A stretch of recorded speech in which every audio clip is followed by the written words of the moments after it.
The business portfolio analysis, or the BCG matrix, is a way to analyze your product portfolio that's been around for a long time. The reason it's lasted so long is it's very easy to understand. You have four quadrants, you have stars, you have question marks, you have cash cows, and you have dogs. So dogs are the products that you're generally looking to phase out from your portfolio. They are not doing as well. They're on the decline in the product life cycle. Cash cows are generally in the mature phase of the product life cycle. They've been around a while, so a product like a cash cow would be, using Apple, they would be the smartphone. They don't take a lot of marketing from them nowadays, but yet they make a lot of they make a lot of money for Apple.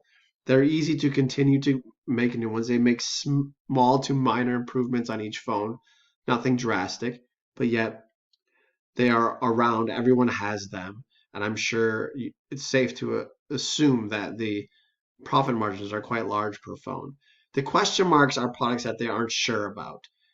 It would be products maybe like the Touch iPod, something unique that they still have that people buy it, but they aren't really sure, like, does it have a future? Does it not have a future? Where is it going to go long term? Maybe an example could be like Beats headphones would probably actually be a better example here. And then stars could be the products that they're very trendy at the moment. Everyone's looking for them, sort of like the earbuds or whatever they're called that are exploding, right? They're the rising stars. Often products, your goal, of course, is for a product to move from a star to become a cash cow, because then you know that it will last well into the future and you can ride it for a while to make money to continue to develop new products. Where do we want to go?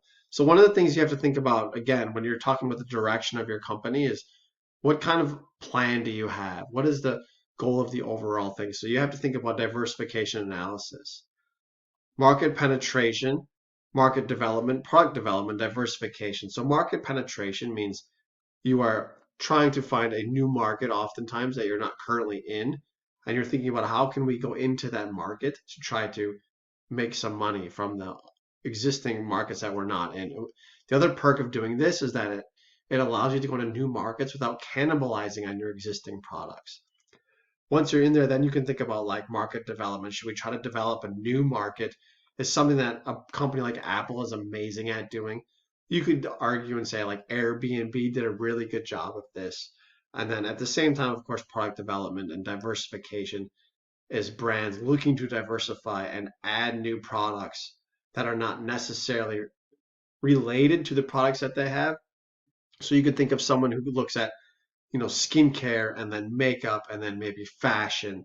They're diversifying into different areas of that strategic marketing process.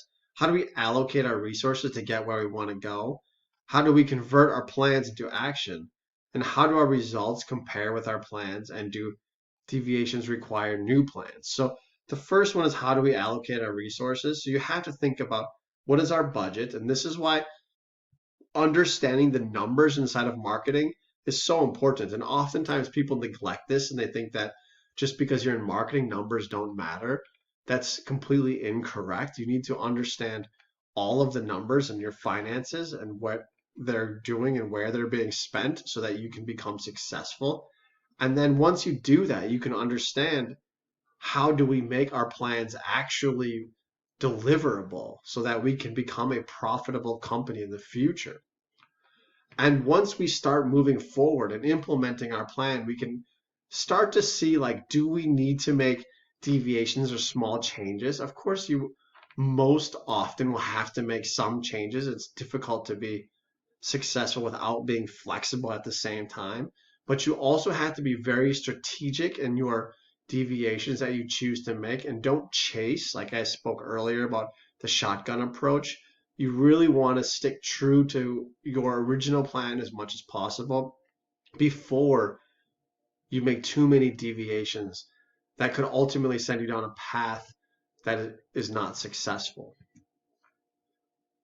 So one of the great ways to analyze your company, your products, yourself is use the SWOT analysis. A SWOT analysis is analysis that you will use not only in marketing, but you'll often use in many other classes as well.